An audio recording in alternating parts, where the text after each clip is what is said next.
CM Chandrababu గారికి అమ్మటి రాంబాబు యూతులతో ఇష్టానుసారంగా అవమానకరంగా మాట్లాడటంపై మీరేమంటారు?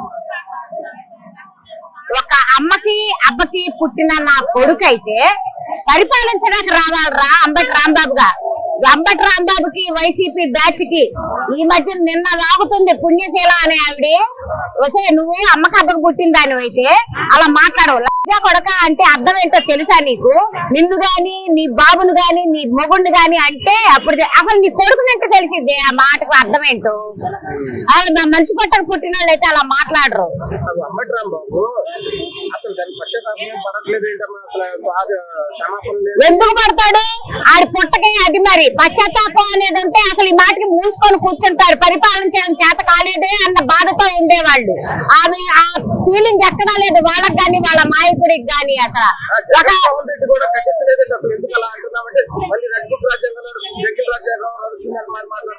అదే కదా జంగిల్ రాజ్యాంగం తెరిచింది వాడి పాలనలో. ఏంటి ఒక రాష్ట్రానికి ముఖ్యమంత్రిని ఒక నాయకుడిని పట్టుకొని ఆ విధంగా మాట్లాడే నాయకుడి లక్షణాలు ఒక్కట్లేదు ఈ అడవుల్లో ఒక్కళ్ళకి కూడా. మగవాళ్ళకి ఆడమంతకు కూడా లేవు అసలు.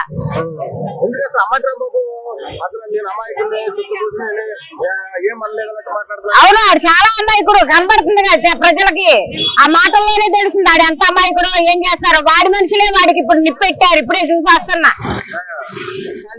సీఎం చంద్రబాబు పై అమ్మటి రాంబాబు బూతులతో అనుచిత వ్యాఖ్యలు చేయడంపై మీ అభిప్రాయం? వాడు దేనికి పనికిరాని చవట సన్నాసండి. వయసు పెరిగింది కానీ బుద్ధి పెరగలేదు. నోటికి ఏదొస్తే అది మాట్లాడుతున్నారు. ముఖ్యమంత్రి గారు నారా చంద్రబాబు నాయుడు గారి గురించి మాట్లాడే అర్హత వాళ్ళకి లేదండి. కూటమి ప్రభుత్వం చాలా సఖ్యతగా సమాజంగా చక్కగా వెళ్తుంది. అది వారవలేక ఏదో ఒకటి బురద చల్లి వాళ్ళని చేసుకున్న పనులు డిస్టర్బ్ చేసి వాళ్ళని ఎలా బయటకు లాగాలని చూస్తున్నారు. కానీ మా మహిళలు మేము ఊరుకోము.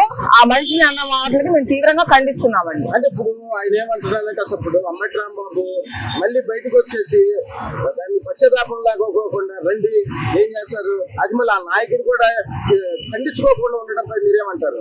ఆ నాయకుడు అటువంటి వాడు కదండి. వాళ్ళ నాయకుడు జగన్మోహన్ రెడ్డి అటువంటి వారు కాబట్టి అటువంటి మాటలు వస్తున్నాయండి. ఇప్పుడు ఆడవాళ్ళు కూడా నాటుతున్నారు. వైసీపీ ఆడవాళ్ళు చూసారా ఎంత చండాలంగా ఎంత వల్గర్ గా మాట్లాడుతున్నారు. ఒక పద్ధతి పాడు లేకుండా వాళ్ళ పార్టీయే దిగజారిపోయిన పార్టీ అండి. అది ఇంకా ఎప్పుడు భూస్థాపితం అయిపోద్ది తప్ప మళ్ళీ రావాలన్నా మేము రానివ్వండి. అంటే అసెంబ్లీలో ఇప్పుడేమో భువనేశ్వర్ గారిని ఇప్పుడేమో సీఎం గారి తల్లి గారిని మాట్లాడటం వైసీపీలు ఏమంటారు అసలు? ఎలాగా అది ఒక గణేష్ పార్టీ, ఒక పేటిఎం పార్టీ. అది దేని పనికిరాదు. అటువంటి వాళ్ళ గురించి మనం మాట్లాడుకు మన టైం వేస్ట్ అండి. ఒకటే నేను చెప్తున్నానండి అమ్మటి రాంబాబు గారికి నోరు అదుపులో పెట్టుకుంటే చాలా బాగుంటది. ఇంకొకసారి కానీ చంద్రబాబు గారి గురించి కానీ నోటుకొచ్చినట్టు మాట్లాడితే మా మహిళలందరూ చెప్పుతూ సమాధానం చెప్తారండి. ఇప్పుడు ఇంకో మాట అంటున్నాడు. వారు ఏమన్నారంటే జగన్మోహన్ రెడ్డి రెడ్ బుక్ రాజ్యాంగంలోనూ జంగిల్ రాజ్యాంగం నడుస్తుంది. అయితే ఈ మాటలు ఖండించుకోకుండా అలాంటి మాటలు మాట్లాడుతున్నాడు జగన్మోహన్ రెడ్డి. దాని మీద ఏమంటారు? రెడ్ బుక్ అనేది ఓపెన్ చేస్తే వీళ్ళు ఇక్కడెక్కడ తిరిగే వాళ్ళు కాదు, ఇంత స్వేచ్ఛగా తిరిగే వాళ్ళు కాదండి. మనది ఒక మంచి పాలన ఉండాలి అని ఒక వేవ్లో వెళ్తున్నారు. కానీ వీళ్ళు దానికి విరుద్ధంగా ప్రవర్తిస్తున్నారు. అది కూడా రెడ్ బుక్ కూడా ఓపెన్ చేసే సమయం వచ్చినప్పుడు అది ఓపెన్ చేస్తారు, అందరు చుట్టాలు ఇస్తారండి. విషయం గురించి డైవర్ట్ చేయడానికి అమ్మటి రాంబాబు చేస్తున్నారంటారా? అంతే కదండి. కల్తీ నెయ్యి లడ్డు గురించి కూడా మాట్లాడారు. ఇదంతా ప్లాన్ ప్రకారం జరుగుతుందండి. వైసీపీది పార్టీ అసలు వాళ్ళ వ్యాఖ్యలు కూడా కరెక్ట్ కాదు. ఎందుకని డైవర్ట్ పాలిటిక్స్ అంటే అసలు బూతులు మాట్లాడటం అసలు ప్రజాస్వామ్యంలో కరెక్ట్ అంటారు? అసలు అది కరెక్ట్ కాదు, అసలు కరెక్ట్ కాదు. అది మేము తీవ్రంగా ఖండిస్తున్నాము. ఇంకొకసారి కానీ ఇలా మాట్లాడితే మా మహిళలు ఎవరు ఊరుకునేది లేదు. ఈ రోజు కూడాను మేము గట్టిగా బుద్ధి చెప్తామండి. సార్ ఇప్పుడు నిన్న చూసినట్లయితే అమ్మటి రాంబాబు ఒక సీఎం నారా చంద్రబాబు నాయుడు వయసుకి కూడా మర్యాద ఇవ్వకుండా అనేక జలపదాలతో మాట్లాడేది. అసలు ఎందుకు ఈ వైసీపీ నాయకులు ఎందుకు ఇలాగా బూతులు మాట్లాడేది? అది కరెక్ట్ కాదండి. ఎమ్మెల్యే మన చంద్రబాబు నాయుడు గారి ఏజీ తర్వాత 4 సార్లు సీఎం చేసిన వ్యక్తి. ఆయన కార్యక్రమాలు కానీ ఏదైనా సరే అది వాళ్ళు ఆల్రెడీ లాస్ట్ టైం ప్రజలు 2000 బుద్ధి చెప్పారు. 2024లో 11 సీట్లు తీసుకొచ్చారు. ఇలా చేయడం వల్ల రేపు 11 సీట్లు కూడా చేయకుండా చేసుకుని వాళ్ళ చేతులారా వాళ్ళే చేసుకుంటున్నారు. సార్ అసలు ఎందుకు అసలు సీఎం అని కూడా గౌరవం లేకుండా ఈ వైసీపీ కానీ తిట్టినోళ్ళకి కూడా జగన్మోహన్ రెడ్డి సమర్థిస్తున్నాడు. సమర్థిస్తున్నారంటే వాళ్ళకి పదవి లేకపోయేటప్పటికి వాళ్ళకి ఏంటంటే ఏదోలాగా ఇదైపోతున్నారు. దానివల్ల వాళ్ళు అసలు ఏం తిట్టాలో ఏంటి చేయట్లా చేయలేకపోతున్నారు. అసలు ఒక సీఎం ని ఇలాంటి మాట్లాడిన వ్యక్తిని అరెస్ట్ చేయడం కరెక్ట్ అంటారు. అది చెయ్యాలండి, మరి చేయకపోతే అది పద్ధతి కాదు, అది చెయ్యాలి. అసలు ఇంకా బాగానే ఊరుకున్నారు, ఆయన గౌరవంగా ఆయన చేస్తున్నారు, కానీ అరెస్ట్ చేయడం వల్లనే ప్రజలు కూడా అన్ని అబ్జర్వ్ చేస్తున్నారు. రేపు 11 సీట్లు కూడా రాకుండా చేస్తారు. అలాగే ఈ వైసీపీ నాయకుడైన జోగి రమేష్ కూడా నారా లోకేష్ మీద కూడా మాట్లాడిన విషయాలు నిన్న చూసినట్లయితే అది కూడా ఎలా వీళ్ళు ఓరవలేకపోతున్నారండి. వీళ్ళు గవర్నమెంట్ పదవి లేకపోయేటప్పటికి ఓరవలేకపోయి ఏదోలాగా చేస్తున్నారు. టోటల్ గా అయితే జగన్మోహన్ రెడ్డికి మళ్ళీ 2029లో బుద్ధి చెప్పే అవకాశం ఉంది. కంపల్సరీ అండి, అది మీరే చూస్తారు. లేదంటే ఇప్పుడు మాట్లాడిన మాటలు మళ్ళీ మీరు రిపీట్ చేయండి. 11 సీట్లు కూడా టోటల్ 0కి వస్తారు కంపల్సరీ. ఈసారి 11 సీట్లు ఇచ్చారు.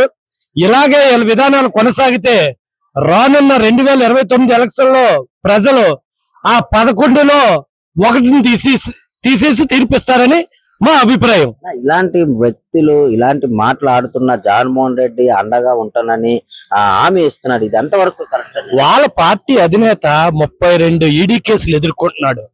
10 సంవత్సరాల నుంచి బెయిల్ మీద ఉన్నాడు. ఆయన కరెక్ట్ అయితే పార్టీ క్యాడర్ కి ఇది తప్పు అని చెప్పి కరెక్ట్ సందేశం ఇస్తాడు. ఎదురుదాడి చేస్తున్నాడు. అమరావతి రాజధాని మీద విషం కక్కుతున్నాడు. పోలవరం మీద విషం కక్కుతున్నాడు. నీ హయాంలో ఏం చేసావు?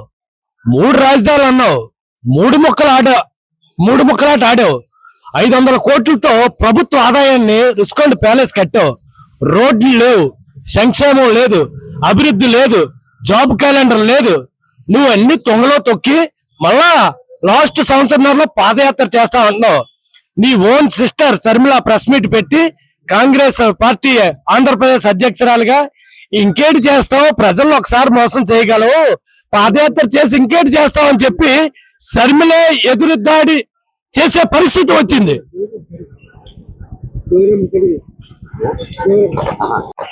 గురుగారు నిన్న చూసినట్లయితే అంబటి రాంబాబు అనే వ్యక్తి ఒక సీఎం ఒక పెద్ద అనరైన మాటలు ఆడడం జరిగింది. అలాంటి వ్యక్తిని అరెస్ట్ చేయడం కరెక్ట్ అంటారు? అరెస్ట్ చేయాలి, బెయిల్ రాకుండా కూడా చూడాలి. మన రాష్ట్ర ముఖ్యమంత్రి సీనియర్ నాయకుడే, ఆయన్ని అనరాని మాటలు అన్నటువంటి అంబటి రాంబాబు తక్షణం అరెస్ట్ చేశారు. ఆయన బెయిల్ రాకుండా చూసినట్టయితే మరొకడు ఇలా మాట్లాడకుండా ఉంటారు. ఇలాంటి మాట్లాడిన వ్యక్తిని కూడా జగన్మోహన్ రెడ్డి సపోర్ట్ చేస్తున్నాడు. ఇది ఎంతవరకు కరెక్ట్? జగన్మోహన్ రెడ్డి ఇలా చేసిన వాళ్ళే ఎంకరేజ్ చేస్తున్నాడు. ఆ నాయకులు అలా మాట్లాడారు కాబట్టి ఆ 11 సీట్లకు వచ్చారు. రానున్న రోజుల్లో ఆ 11 సీట్లు కూడా రావు. ఇలాగే మాట్లాడతారు. ఇలా మాట్లాడించింది కూడా జగన్మోహన్ రెడ్డి. ఇవన్నీ చూస్తుంటే ప్రజలు ఏమనుకుంటున్నారు సార్? ఈ వైసీపీ మళ్ళీ 2029లో మళ్ళీ నేను పాదయాత్ర చేస్తాను, అధికారంలోకి వస్తాను అంటున్నాను. మళ్ళీ జనాలు నమ్మే అవకాశం? జనాలు ఎట్టి పరిస్థితుల్లో జగన్మోహన్ రెడ్డి నమ్మే పరిస్థితి లేదు. జనాలు అసహించుకుంటున్నారు. ఆ పార్టీ నాయకులైనా ఆ పార్టీనైనా జనాలు అసహించుకుంటున్నారు. నిన్న జరిగిన దాన్ని బట్టి నేను సీనియర్ నాయకుడిని, నేను ఏమైనా మాట్లాడతాను. అంబటి రాంబాబు గురించి అందరికీ తెలుసు. ఆయన రోడ్ల మీద డాన్స్ వేయడం, ఓ మాజీ మంత్రి ఉండి కూడా ఆ విధంగా ప్రవర్తించడం చాలా దారుణం. ఓ సామాన్య కార్యకర్త కూడా ఆ విధంగా ప్రవర్తించడం, ఒక రౌడీ యాటిట్యూడ్ ఉన్న నాయకుడి దగ్గర పనిచేస్తున్నాడు కాబట్టి అలాంటి ప్రవర్తన చేస్తున్నాడని అనుకుంటున్నాను. ఇలాంటి మాట్లాడి కూడా నేను భయపడను, అరెస్ట్ చేసుకోండి, మా కుక్కలు కూడా భయపడవు, నారా లోకేష్ గాని చంద్రబాబు గాని అంటున్నాడు. ఇలాంటి మాట్లాడి కూడా ఎందుకు వీళ్ళకి ఇంత అసలు భయం? ఇలాంటి పనులు చేస్తేనే వాళ్ళ నాయకుడు గుర్తిస్తాడని వాళ్ళు ఇలా చేస్తున్నారు తప్ప భయం అనేది కంపల్సరీ భయపడుతున్నాడు. భయపడినాడే బయటకు వచ్చి భయపడడం లేదని చెప్తాడు. వాడికి భయం కాబట్టి ఆయన అరెస్ట్ చేస్తారని తెలుసు, వాడు చేసిన తప్పు అని తెలుసు. వాడిని కంపల్సరీ అరెస్ట్ చేస్తారని చెప్పి ఎలాగ నన్ను అరెస్ట్ చేస్తారు కాబట్టి వచ్చి భయం లేదు నాకు అంటే ఒక మాట సరిపోతుంది. వాళ్ళకి ఉన్నటువంటి మీడియాలో బాగా చూపిస్తారని చెప్పి అంటున్నాడు తప్ప భయం అనేది సామాన్యంగా మానవుడికి ఎప్పుడు భయం ఉంటది. భయం లేనివాడు మనిషి కాదు.